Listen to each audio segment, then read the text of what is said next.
Okay, moving heads हम लोग आगे बढ़ते हैं। देखिए मूविंग हेड, देखिए यहाँ पे हमने क्या किया, एक circular loop, current carrying circular loop रख दिया।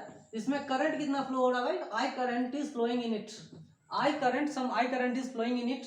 Magnetic field is into the plane, magnetic field इस प्लेन के परपेंडिकुलर डायरेक्शन में है, इनटू है, डायरेक्शन हमने बता दिया क्रॉस से, क्रॉस का मतलब क्या है, इनटू द प्लेन है। If this circular loop is placed like this in this magnetic field, then what is the net force on this loop? तो आपको तो पहले मैं बता चुका हूं कि displacement length vector is equal to 0, so net force is equal to 0। दूसरा चीज क्या था, दूसरा चीज मैंने बताया था डिस्प्लेसमेंट वेक्टर, यहां पे डिस्प्लेसमेंट वेक्टर, इधर फोर्स इधर जा रहा है, इसके ऊपर फोर्स मैग्नेटिक फील्ड की वजह से इधर दिखा रहा है, इसमें क्या होगा, इसके अपोजिट डायरेक्शन में होगा, net force is equal to 0 on it. दो मेथड मैंने आपको बता दिया था, ठीक है। नेट फोर्स तो इसके ऊपर 0 है, लेकिन क्या इसके ऊपर में net torque is equal to 0, क्या इसके ऊपर net torque is equal to 0 है या नहीं, वो जानिए। देखिए इसके ऊपर नेट टॉर्क 0 होने के लिए क्या करना होगा, क्या इसके ऊपर में कोई रोटेटिंग इफेक्ट होगा, क्या इसके ऊपर में क्या रोटेटिंग इफेक्ट होगा, बताइए क्या होगा।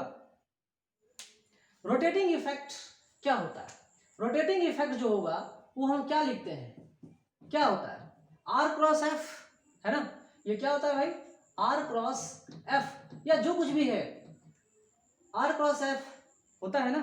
तो ये आर क्रॉस एफ है, तो यहां से अगर मैंने इसको ये ऐसा बना दिया तो आर वेक्टर इधर जा रहा है, फोर्स इधर दिखा रहा है, फिर इसमें क्या होगा, आर वेक्टर इधर जा रहा है और फोर्स किधर दिखा रहा है, अपोजिट डायरेक्शन दिखा रहा है। तो कहानी क्या बन रही है, net torque is equal to 0, net torque जो होगा यहाँ पर क्या होगा, 0 होगा, ठीक है। नेट टॉर्क क्या होगा, 0। ऐसे भी समझ सकते हो, अगर इन दोनों के ऊपर में नेट फोर्स जो है क्या है, अपोजिट डायरेक्शन में है, तो मान लेते हैं मैग्नीट्यूड सेम है लेकिन डिस्प्लेसमेंट वेक्टर क्या है, 0, यहां से पॉजिटिव यहां निगेटिव उतना कर देंगे तो net torque is equal to 0।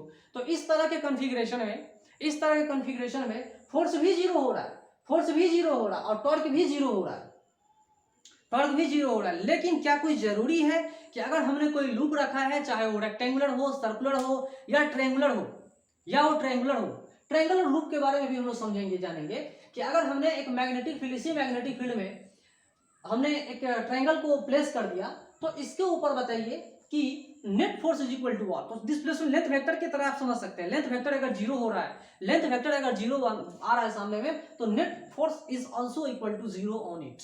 इसके ऊपर में नेट फोर्स क्या होगा, 0 आ जाएगा, ठीक है। नेट फोर्स 0 आ जाएगा और टॉर्क 0 आएगा नहीं आएगा, वो कहानी कब से स्टार्ट होती है, कब स्टार्ट होती है, जब एक रोटेटिंग एक्सिस हम डिफाइन करेंगे, एक्सिस की तरफ डिफाइन करेंगे। यहाँ देखिए, यहाँ पे हमने एक करंट को इस डायरेक्शन में मूव करवाता हुआ दिखा रहे हैं, एंटी क्लॉकवाइज सेंस में करंट क्या हो रहा है, मूव कर रही है, current is moving in this rectangular loop in anticlockwise sense. Anticlockwise sense में हमने इसको प्लेस करके रखा हुआ है और मैग्नेटिक फील्ड को इनटू द प्लेन नहीं रखा हमने, magnetic field is placed parallel to this plane, इस प्लेन के पैरेलल हमने प्लेस करके रखा हुआ है। ये एक ऐसी कहानी है जिसमें नेट फोर्स इक्वल टू 0 है but net torque is not equal to 0। This is a story in which our net force is equal to 0 but net torque is not equal to 0। Okay,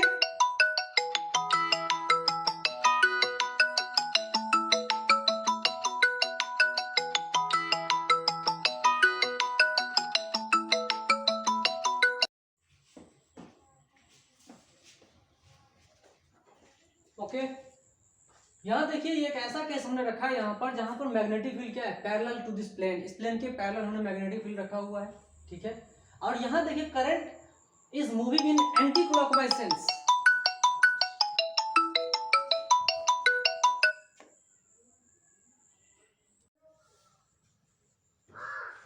okay. यहाँ देखिए हमने बताया था जहां parallelly magnetic field का direction दे दिया गया है और करंट क्या है, एंटी क्लॉकवाइज सेंस में यहाँ पे मूव कर रहा है। तो यहाँ पर देखिए कहानी है कि अगर हमने यहाँ रोटेटिंग एक्सिस रख दिया, जो मान लो ओमेगा स्पीड से रोटेट करवा देते हैं, अगर हमने इसको ओमेगा स्पीड से रोटेट करवा देते हैं तो क्या कहानी हो रहा है, नेट फोर्स क्या इसके ऊपर इक्वल टू 0 है या नहीं है। अगर हमने डीएल वेक्टर यहाँ ले लिया है ना, dl vector I dl cross B, I dl cross B किधर दिखा रहा है भाई, मैग्नेटिक फोर्स की डायरेक्शन किधर, I dl cross B into the plane, यहाँ पर into the plane magnetic force का डायरेक्शन है, यहाँ पे फोर्स की डायरेक्शन इनटू द प्लेन है, यहाँ देखिए I dl cross B, I dl cross B क्या है, आउट ऑफ प्लेन, यही कहानी बता रहा है, यही कहानी बता रही है। यहाँ पर फोर्स की डायरेक्शन इस तरह से एडजस्ट कर दिया गया है, ऐसा एडजस्ट कर दिया गया है कि net force is equal to 0 on this rectangular coil. यहाँ पे जो रेक्टेंगुलर लूप हमने रखा हुआ है इसके ऊपर नेट फोर्स इक्वल टू 0 तो है, लेकिन net torque is not equal to 0, but net torque is not equal to 0। ये कैसा क्यों है वो देखिए, यहाँ पर यहाँ से यहाँ आर वेक्टर अगर हमने ये रखे हुए आर वेक्टर, ठीक है, तो R vector R cross F इधर दिखा रहा है, फिर ये सेम डायरेक्शन दिखाएगा, दोनों के दोनों क्या है, सेम डायरेक्शन दिखाते हैं, है ना। सेम डायरेक्शन दिखाने से क्या होगा, ऐड हो जाएगा, टॉर्क क्या होगा, ऐड हो जाएगा। इस कहानी में टॉर्क क्या होगा, 0 नहीं होने वाला। टॉर्क अगर 0 नहीं है मतलब इसमें रोटेटिंग इफेक्ट भी है, रोटेटिंग इफेक्ट है, लेकिन net force is equal to 0 in it translatory motion. This coil does not translate, ये ट्रांसलेटरी मूव नहीं कर रहा है, लेकिन इसके अंदर में क्या है, इसके अंदर में क्या हो रहा है, इसके वजह से रोटेटिंग इफेक्ट हो रहा है। इस एक्सिस के अलोंग, ये जो एक्सिस हमने बना के रखा हुआ है, ये इमेजिनरी एक्सिस है, जो कुछ भी एक्सिस है रोटेटिंग एक्सिस है, इस एक्सिस के अलोंग ये कॉइल क्या कर रहा है, रोटेट कर रहा है। If the coil is rotating, it means net torque is not equal to 0. If the coil is rotating, it means net torque is not equal to 0. But if the coil is at rest, if the coil is at rest, it means net force is equal to 0. ठीक है, net force क्या होगा यहाँ पर 0 है, ठीक है। ऐसा भी है कि कोई बॉडी अगर यूनिफॉर्म स्पीड से मूव कर रहा है तो भी नेट फोर्स इक्वल टू 0 है, लेकिन यहाँ पर मैग्नेटिक फोर्स की वजह से क्या हो रहा है, नेट मैग्नेटिक फोर्स ही इक्वल टू 0 आ रहा है, net magnetic force is equal to 0 आ रहा है, ठीक है। और 0 है तो क्या है, रेस्ट पे ही हम लोग समझेंगे इस चीज को, है ना। Acceleration equal to 0, uniform speed से भी हम उतना नहीं समझेंगे, है ना। चलिए आगे चलते हैं। अब इसी कॉन्सेप्ट को यूज करेंगे कि दो पैरेलल वायर को हमने यहाँ पे लगा के रखा हुआ है infinitely, 2 wires are placed in vacuum with separation between them is equal to d। इनके बीच जो सेपरेशन है वो कितना है, d हमने प्लेस करके रखा हुआ है। तो I1 current is moving in the first wire and I2 current is moving in the second wire, ठीक है। दोनों में क्या कर रहे हैं, अलग अलग करंट मूव कर रहे हैं, सेम करंट भी मूव कर सकते हैं, वो एक स्पेशल केस है, ठीक है, वो एक स्पेशल केस जिसमें करंट सेम होगा। तो यहाँ पर magnetic field, now the magnetic field due to the first wire और second is equal to B1 is equal to B1, that is equal to mu naught upon 4 pi into 2I1 into D, 2I1 by D। यहाँ पे magnetic field B1 है, bye क्या है, first wire, ये हमने लिखा है ना, ये क्या है, फर्स्ट वायर जो करंट प्रोड्यूस कर रहा है, ये क्या है, फर्स्ट वायर, इसे हमने क्या लिखा, first wire, and this is our second wire. So I am giving the signal I1 and this is I2। यहाँ हमने I1 रखा है, इसको हमने क्या कर दिया, I2 रखा है, ठीक है। Magnetic field produced by first wire at a separation d, that is equal to mu naught upon 4 pi 2I1 into d, 2I1 by d, ठीक है। इसको ऐसा भी लिख सकते थे, जो शॉर्ट फॉर्म हम लिखते हैं mu1 by 2 pi d, mu1 I1 into 2 pi d, इस तरह से भी लिख सकते हैं, कोई दिक्कत नहीं है, 2 से कैंसिल हो जा रहा है। चलिए ये बात समझ में आ गया आपको कि मैग्नेटिक फील्ड ये वायर यहां प्रोड्यूस कर रहा है, ठीक है, ये वायर जो है यहां प्रोड्यूस कर रहा है। Then what is the value of magnetic field here, है ना। मैग्नेटिक फील्ड हमने जो फाइंड कर लिया था वो इतना है, ठीक है। चलिए तो अब एक चीज और हम लोग बता रहे हैं आपको कि यहां पर जो मैग्नेटिक फील्ड होगा, now using the sign convention, current का डायरेक्शन थंब की तरफ दिखा दिया हमने, और जिधर मैग्नेटिक फील्ड का डायरेक्शन करना है वो क्या करें, कर्ल करेंगे, उंगली कर्ल करेंगे, तो यहां जो डायरेक्शन होगी ना, यहां जितने सारे डायरेक्शन है इसके राइट हैंड साइड में, फर्स्ट वायर के राइट हैंड साइड में जितने सारे मैग्नेटिक फील्ड का डायरेक्शन होंगे क्रॉस क्रॉस क्रॉस क्रॉस, मतलब इनटू द प्लेन आ रहा है, सब के सब क्या है, इनटू द प्लेन आ रहा है। यहाँ पर ये जो वायर है ये भी इनटू द प्लेन, ये भी इनटू द प्लेन, ये राइट हैंड साइड में इनटू द प्लेन और लेफ्ट हैंड साइड में इसका आउट ऑफ प्लेन, ये मैग्नेटिक फील्ड का डायरेक्शन है, ठीक है। ये मैग्नेटिक फील्ड की डायरेक्शन है, और इससे पहले भी मैंने बता दिया था कि magnetic field produced by this wire on itself is equal to 0, ये हम लोग पहले ही जान चुके थे। तो हमने क्या कर दिया, उंगली को कर्ल किया तो लेफ्ट हैंड की तरफ out of plane and right hand तरफ into the plane magnetic field की डायरेक्शन दिख रहा है, ओके। चलिए I1 करंट इसमें, I2 करंट इसमें, तो यहां देखिए इनके बीच में भी into the plane magnetic field है, इसके बाहर में भी क्या है, आउट ऑफ प्लेन है, सॉरी इनटू द प्लेन है, ठीक है। चलिए इस दूसरे वायर को देखते हैं, यहाँ पे थंब का डायरेक्शन इधर दिखाएंगे और यहाँ पे आउट ऑफ, यहाँ लेकर ले जाते हैं तो क्या हो रहा है, आउट ऑफ प्लेन, और इसके वजह से क्या है, इसके वजह से क्या आ रहा है, इसके वजह से क्या होगा, आउट ऑफ प्लेन, है ना, इसके बीच में क्या होगा, आउट ऑफ प्लेन। चलिए इतनी बात समझ में आ गई, कोई दिक्कत नहीं है। अब समझते हैं, आगे चलते हैं। हमें फाइंड करना है कि what is the force on second wire due to first wire. ठीक है, हमें क्या फाइंड करना है, सेकेंड वायर के ऊपर कितना फोर्स एक्सर्ट हो रहा है फर्स्ट वायर की वजह से। What is the net force on second wire due to first wire. तो सबसे पहले क्या करेगा, मैग्नेटिक फील्ड यहां प्रोड्यूस करेगा, कुछ ना कुछ मैग्नेटिक फील्ड यहां प्रोड्यूस करेगा, यहां पर इस पॉइंट के ऊपर मैग्नेटिक फील्ड प्रोड्यूस करेगा। अगर हमने इस लेंथ को dl2 वेक्टर बना दिया, dl2, और I2 current is moving in this wire in upward direction। ठीक है, ये जो डायरेक्शन बता दिया, dl2 वेक्टर हमने यहां रख दिया। तो यहाँ पे देखिए मैग्नेटिक फील्ड तो हमने निकाल दिया, फर्स्ट वायर की वजह से मैग्नेटिक फील्ड तो यहाँ हमने निकाल दिया। Now what is the force on second wire due to first wire. First wire के वजह से सेकेंड वायर के ऊपर में नेट फोर्स कितना है, that is equal to I2 dl2 into B1। ठीक है, जो हमने फॉर्मूला जानते थे IL क्रॉस B। तो यहां देखिए कि I2 है क्या, I2 सेकेंड वायर में जो करंट है वो, dl2 ये क्या है, elemental length vector on second wire, and magnetic field B1। What is B1? B1 is the magnetic field produced by first wire on second wire. ठीक है, तो फर्स्ट वायर ने सेकेंड वायर के ऊपर में इतना मैग्नेटिक फील्ड प्रोड्यूस किया, current इतना है, और ये क्या है भाई, लेंथ वेक्टर है, एलिमेंटल लेंथ वेक्टर है। तो इस तरह से हम लोग मैग्नेटिक फोर्स सेकेंड वायर के ऊपर में आराम से फाइंड कर सकते हैं, that is equal to μ0/4 I1 into I2 divided by D into dl2। ये एलिमेंटल लेंथ वेक्टर है सेकेंड वायर के ऊपर में। तो आप यहाँ पर ये देखिए कि इस सेकेंड वायर के ऊपर में इतना मैग्नेटिक फोर्स एक्सर्ट किया जा रहा है। ठीक है, यही हमें निकालना था। ठीक है, ये हमने निकाल दिया। तो ये जब निकाले तो आपको ऐसा भी पूछ सकता है, what is the force per unit length, what is the force per unit length. तो यहाँ पे हम dl2 को क्या कर देते हैं, इसी वेक्टर से डिवाइड कर देंगे। ये जो df2 है इसको हम डिवाइड कर दिया, और डिवाइड करने के बाद जो हमारा फोर्स आ रहा है वो आ रहा है कितना, μ0/4 I1 into I2 by D। ये इतना फोर्स हो रहा है। ठीक है, ये काफी आसान है समझना। तो force per unit length, it is force per unit length, it is called force per unit length, है ना, पर यूनिट लेंथ है। चलिए ठीक है, पर यूनिट लेंथ है। तो ये फोर्स पर यूनिट लेंथ किन किन चीजों के ऊपर डिपेंड कर रहा है, force per unit length depends upon magnitude of current, product of magnitude of current between them. इनके बीच में जो करंट का प्रोडक्ट होगा उसके ऊपर डिपेंड करता है, और इनवर्सली प्रोपोर्शनल टू सेपरेशन के ऊपर भी डिपेंड करता है, directly proportional to product of the current between them and inversely proportional to separation between them.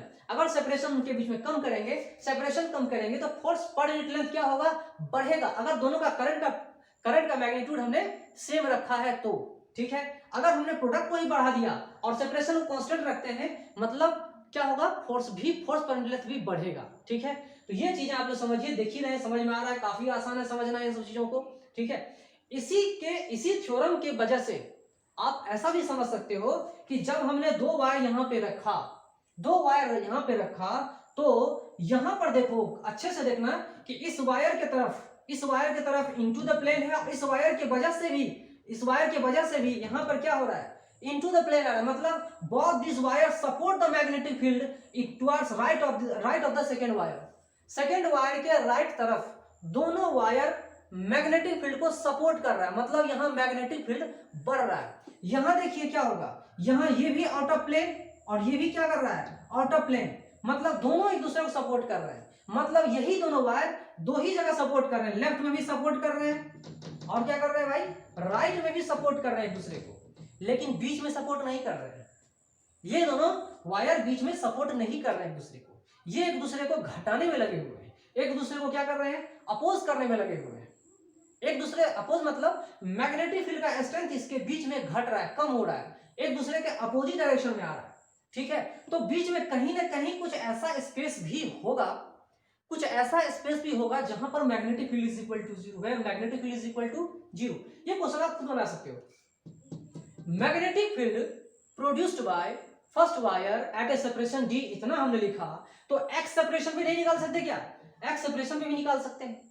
ठीक है, अगर हमने कोई यहाँ से यहाँ तक x पॉइंट निकाल दिया, यहाँ मैग्नेटिक फील्ड इतना है, और दूसरे वायर की वजह से अब जो सेपरेशन बचा हुआ d माइनस एक्स, अब उसके वजह से v2 निकाल सकते हैं ना।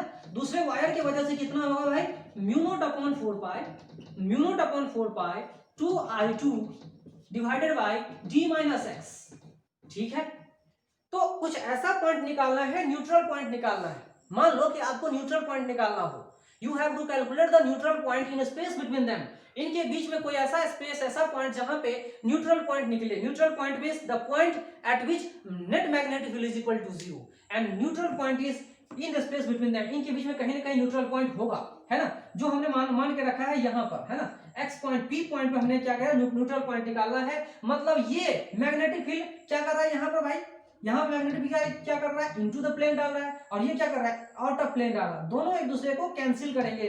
सो in space between them net magnetic field can be equal to 0। और वो इक्वल टू 0 कैसे हो सकता है, इन दोनों को बराबर करके अभी हम निकाल सकते हैं। If b1 is equal to b2, अगर b1 b2 के बराबर हो रहा है तो क्या कहानी होगा, i1 by x that is equal to i2 by d minus X. आप इसका पोजीशन निकाल सकते हो, आप इससे पोजीशन निकाल सकते हो। मल्टीप्लाई करोगे तो आपको आराम से पोजीशन पता चल जाएगा, i1 into D minus i1 into X that is equal to i2 into X. ठीक है, तो x इधर चला जा रहा है तो आपको x का पता भी चल जाएगा। x is equal to how much, that is equal to i1 divided by i1 plus i2 into D. ये आप x को निकाल सकते हो। ठीक है, अगर दोनों में सेम करंट आ रहा है तो क्या होगा, d/2 पोजीशन पे आ जाएगा। बहुत सारे न्यूमेरिकल्स इससे सॉल्व हो सकते हैं। बेसिक चीजें मैंने आपको बता दिया, मतलब net magnetic field is equal to 0। ठीक है, चलिए ये बात समझ में आया। फोर्स पावर लेंथ यहाँ पे हमने निकाल दिया इतना। अब चलते हैं फर्स्ट वायर के तरफ, जो सेकेंड वायर की वजह से कितना होगा। तो सेकेंड वायर यहां पर कितना मैग्नेटिक फील्ड प्रोड्यूस करेगा, तो यहां पे हम एक एलिमेंटल लेंथ ले लेते हैं dl1 वेक्टर। तो dl1 वेक्टर लेंगे तो b2 अगर लिखना चाहेंगे, magnetic field produce by second wire on the first wire, तो क्या होगा, b2 is equal to 4/2i1 bye, ये क्या है, ये कितना है भाई, यहां से यहां तक कितने दूरी पे हम रख सकते हैं इसको, that is equal to d। यहां पर क्या होगा, i2 रखेंगे। ठीक है, फिर यहां पर क्या लिखेंगे, df1 फोर्स पहले वायर के ऊपर में, तो क्या लिखेंगे, i1 dl1 सब चेंज करते चले जाएंगे, फिर b2 लिख देंगे यहाँ पे, तो काम बन जाएगा।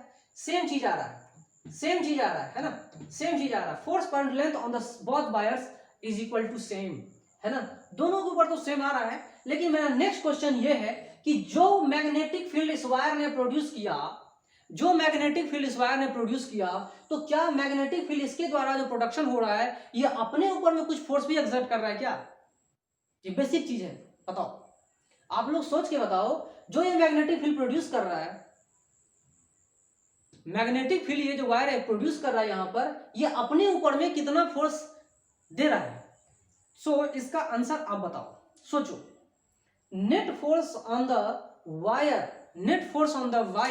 Produced by the magnetic field produced by itself is equal to 0। जो ये मैग्नेटिक फील्ड खुद प्रोड्यूस कर रहा है, वो इसके ऊपर में कुछ भी फोर्स नहीं लगा पा रहा है। ये जो मैग्नेटिक फील्ड प्रोड्यूस कर रहा है, वो इसके ऊपर प्रोड्यूस करेगा, इसके ऊपर फोर्स एक्सपीरियंस करेगा। ठीक है, तो यहां डायरेक्शन देखिए फोर्स का, I dl magnetic field into the plane, और आइडियल टू ऊपर में है, तो कर्ल करेंगे तो क्या होगा, कर्ल कर रहे हैं तो ये क्या था, किधर दिखा रहा है डायरेक्शन किधर दिखा रहा है, इसके ऊपर में लेफ्ट हैंड तरफ डायरेक्शन दिखा रहा है। ठीक है, इन सब चीजों को आप मिटाइए। ये तो हमने मैग्नेटिक फील्ड को समझाने के लिए बताया था, इन सब चीजों को हटाइए। ठीक है, ये सेकेंड वायर फर्स्ट वायर आप जान गए हैं, कोई दिक्कत नहीं है। आइडियल, अब ये इसको भी हटाइए। ठीक है, अब समझिए कि यहां पर जो हमने आइडियल ये मैग्नेटिक फील्ड हमने दिया है, यहां पर क्या होगा, इनटू द प्लेन है, I2 इंटू dl2 इधर दिखा रहा है, क्रॉस लगाते हैं मैग्नेटिक फील्ड, थंब का डायरेक्शन किधर दिखा रहा है भाई, लेफ्ट की तरफ दिखा रहा है, तो फोर्स इज टुवर्ड्स लेफ्ट की तरफ दिखा रहा है।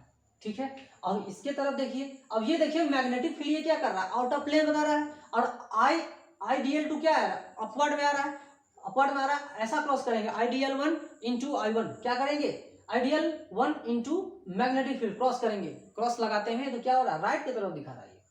ये राइट की तरफ दिखा रहा है। मतलब ये हुआ कि एक ही बॉडी तो नहीं है ना, ये दोनों वायर एक ही बॉडी तो नहीं है। It means they exert the attractive force, they exert attractive force on each other.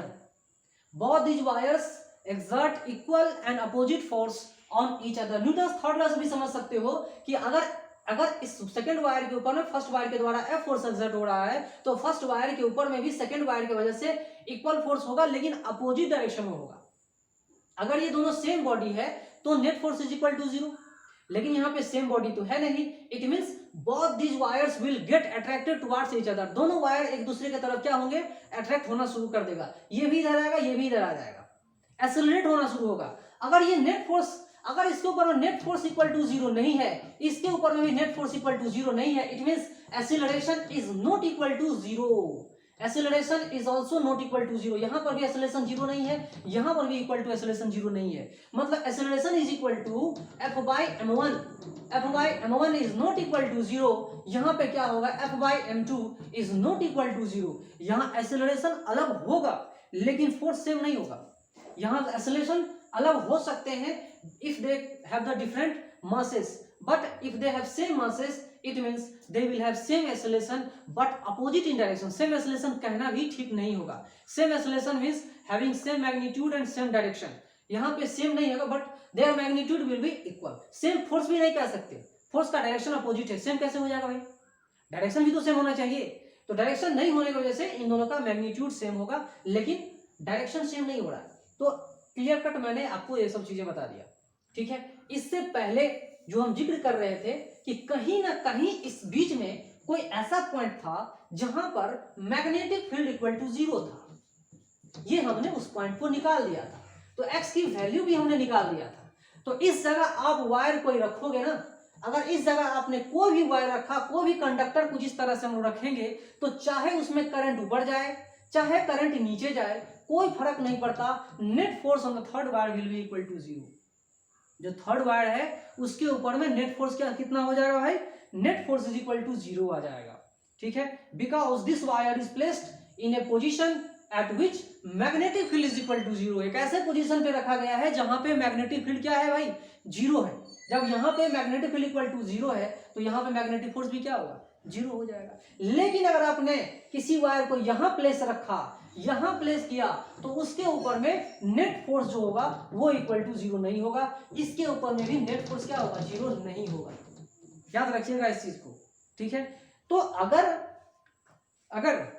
समझिए, if the wires having the current in same direction it means both of them will attract each other. अगर दो wire है उसके बीच में current अगर same direction move कर रहा है इट मीन्स क्या हुआ, दे विल अट्रैक्ट करेगा। कब अट्रैक्ट करेगा, if they will have same direction of current. Current का डायरेक्शन अगर सेम होगा तो क्या होगा, अट्रैक्ट करेगा, ठीक है। दूसरा केस मैं आपको बता रहा हूं, दूसरा केस अपोजिट डायरेक्शन में ले लो, अपोजिट डायरेक्शन ले लेते हैं। अब अपोजिट डायरेक्शन में क्या होगा वो आप लोग खुद डिस्कस करोगे, खुद समझोगे। अपोजिट डायरेक्शन में रिपेल करेगा, देखिएगा ये अपोजिट डायरेक्शन में क्या करेंगे, रिपेल करेंगे। आप खुद इस चीज को समझो, बेसिक चीजें हैं, समझने की चीजें हैं। यहां पर डायग्राम काफी गंदा हो गया है तो यहां पे आपको मैं थोड़े से शॉर्ट में ही बता दे रहा हूं कि if the wires have the current in opposite direction it means they will repel each other.